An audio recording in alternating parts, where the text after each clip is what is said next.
गुरुजी, मैं पानी का लोटा चढ़ाते चढ़ाते मेरा पूरा कम से कम मेरे को 8 साल हो गया, पर मेरी जिंदगी में सुख बिल्कुल नहीं आया।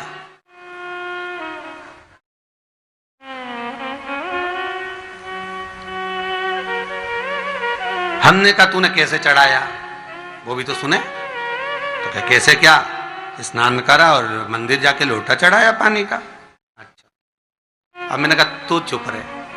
उसके पति, यहीं की इसी ऑफिस की बात है, भवानी मंडी से, उसके पति से पूछा, हाँ जी वर्मा जी सही बताओ, पत्नी लोटा कैसे चढ़ाई।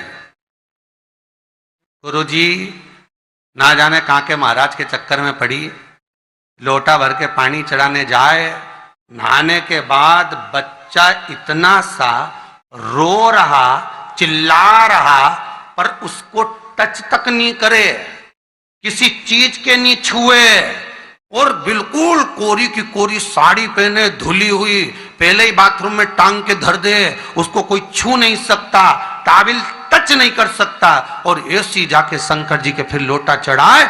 मंदिर में अगर किसी ने छू लिया तो वापिस आ जाए, नहाए धोए फिर जाए। मैंने कहा बस अब तो तू ऐसी जिंदगी भर चढ़ाती रहे तो भोलेनाथ आएगा ही नहीं।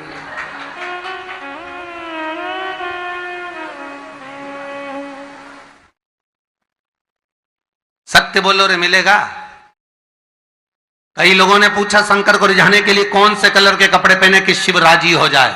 शंकर को पाने के लिए कपड़ा बदलने की जरूरत नहीं होती, शंकर को पाने के लिए कलेजा बदलने की जरूरत होती है, शंकर मिल जाता है। कपड़े से शिव कभी नहीं मिला साहब। आप कौन से कलर के कपड़े पहन रहे हो, ये शिव प्राप्त नहीं करोगे हो। सफेद पहन लिए, लाल पहन लिए, केसर के पहन लिया, उससे शंकर नहीं मिल रहा हो। बहुत सारी रुद्राक्ष की माला धारण कर ली, हाथ में भी खूब सारा रुद्राक्ष पहन लिया, यहां पर भी पहन लिया, कान में भी रुद्राक्ष धारण कर लिया, जटा पे भी रुद्राक्ष लगा लिया, उससे शिव नहीं मिलने वाला हो।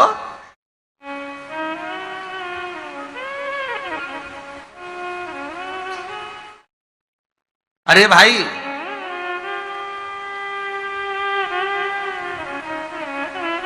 किसके पास में जा रहे हो आप जल चढ़ाने के लिए? जम के बोलिए जरा। शंकर जी के पास। शंकर जी कौन है? तुम्हारे कौन से मतलब नहीं है। भगवान को तो केवल इतना मतलब है कि आप मन कैसा लेकर आए हो। ये तन साफ करने से, स्नान करने से, खूब रगड़ रगड़ के नहाने से, लक्स पेयर से, खूब घिस घिस के नालों ने, क्रीम ने, पाउडर, डेंटिंग पेंटिंग करके फिर भगवान के पास जाओ और बढ़िया 2-4 घंटे तक फैशन करके भगवान को रिझाओ, भगवान रिझेगा? अरे गर्ग संहिता में लिखा है कि शंकर को एक बार प्रणाम करने का फल क्या है कि 10 अश्वमेध यज्ञ के स्नान का जो फल होता है वो मात्र शंकर को प्रणाम करने से मिल जाता है। कितना? 10 अश्वमेध यज्ञ के स्नान का जो फल है शंकर को मात्र प्रणाम करने से मिल जाता है। पर गर्ग संहिता कहती है कि 10 अश्वमेध यज्ञ के स्नान के बाद भी मनुष्य का जन्म वापिस मिल सकता है। मतलब वापिस तुम्हारा जन्म हो सकता है, किसी भी रूप में हो, जन्म हो सकता है। पर शिव पुराण कहती है, गर्ग संहिता कहती है, स्कंद पुराण कहती है, नर्मदा पुराण कहती है कि महाराज इतना जरूर है कि शिव को प्रणाम करने का फल उतना है कि 10 अश्वमेध यज्ञ के स्नान का फल मिल जाता है। पर गर्ग संहिता कहती है कि शंकर के चरणों में अगर प्रणाम कर लिया तो यह पक्का है कि अश्वमेध यज्ञ का फल भले कट जाए पर शंकर के प्रणाम का फल नहीं कटता, उसका वापिस जन्म नहीं होता और वो शिव का हो जाता, वो शंकर का हो गया, फिर उसका जन्म नहीं है महाराज।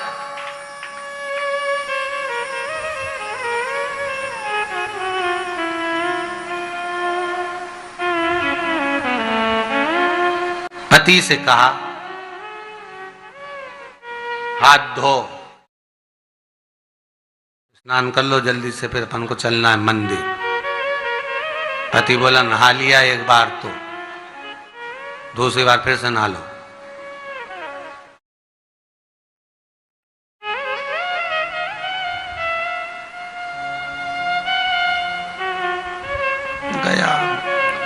नी के ना माने तो कई घर में चंद्र घंटा से माथा बिड़ा, स्नान करा फिर आया। चल पलंग पे काय को बैठ गए?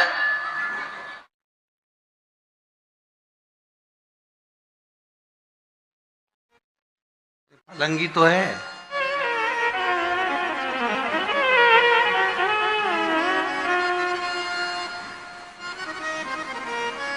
फिर से नहा के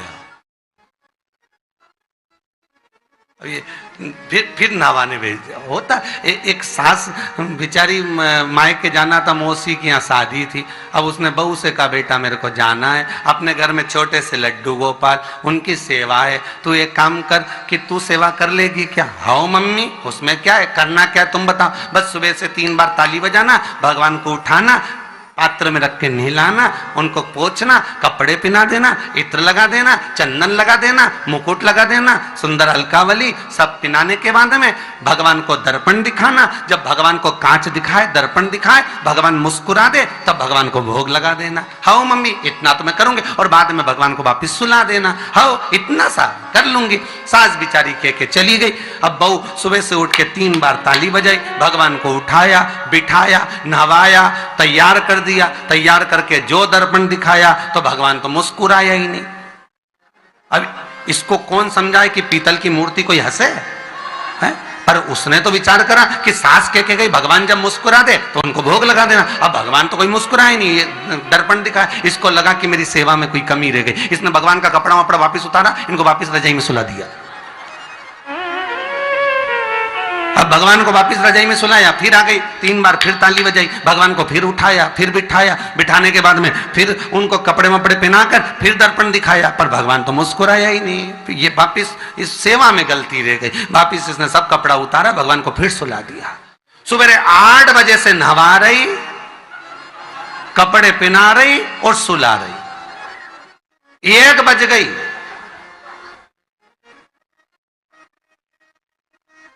कुछ गलती रह गई होगी अपने सास के गई। अब की बार फिर भगवान को नहवाया। भगवान भी मन में सोचे नहवाई नहवा रही, खवा तो कछु ना रही। 28 बार नहवा दिया।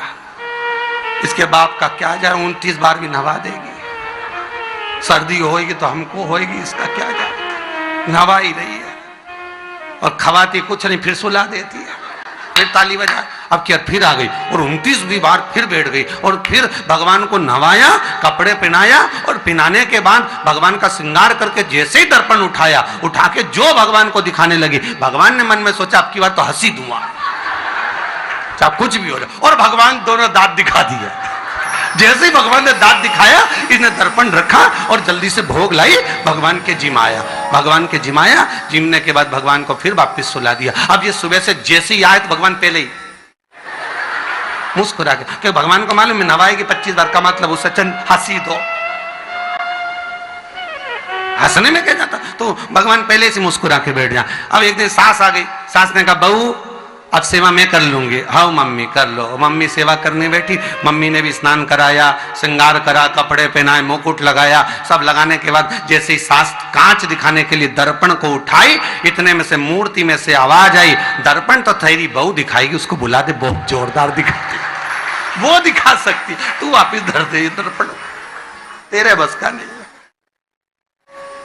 भगवान को भी लगा कि भैया सामने, अब इसमें कोई दिखावा था क्या? प्रेम, वात्सल्य था। भगवान भक्ति के बल पर रिश्ता है। फिर बैठ गए पलंग पे, नाव वापिस। नाते नाते चले, मंदिर पहुंच गए और राम बेलपत्तर तो घर घर ही आई। जैसे ही बोली बेलपत्तर घर धरी आई, पति इसको घूर के देखा, 2 बार नवाया है और बेलपत्तर रखी आई घर। ये पति से कहती कि तुम लेने जाओ, उससे पति पहले ही बोल दिया देख मेरा तो आज घुटना बहुत दुख रहा, बहुत घुटना दुख रहा।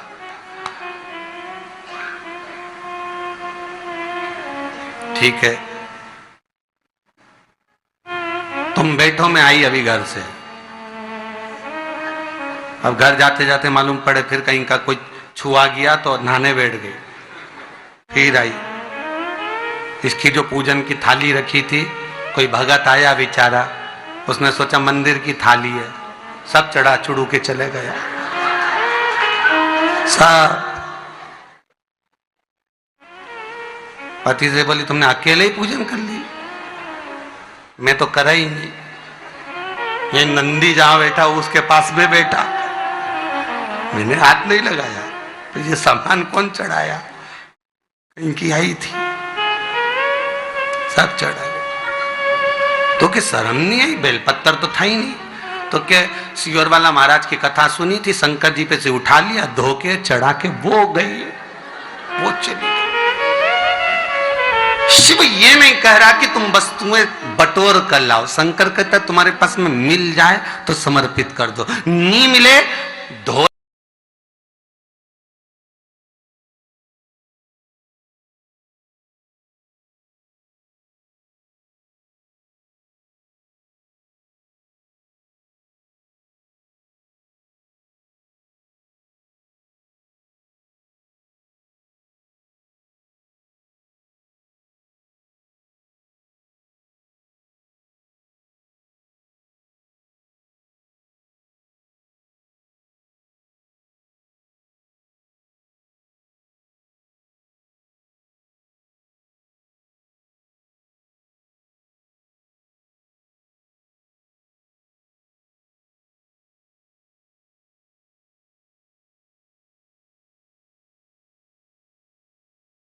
आपका कोई कार्य है, व्यापार है, नौकरी है जो नहीं लग रही है, तो आप इस उपाय को जरूर करिएगा।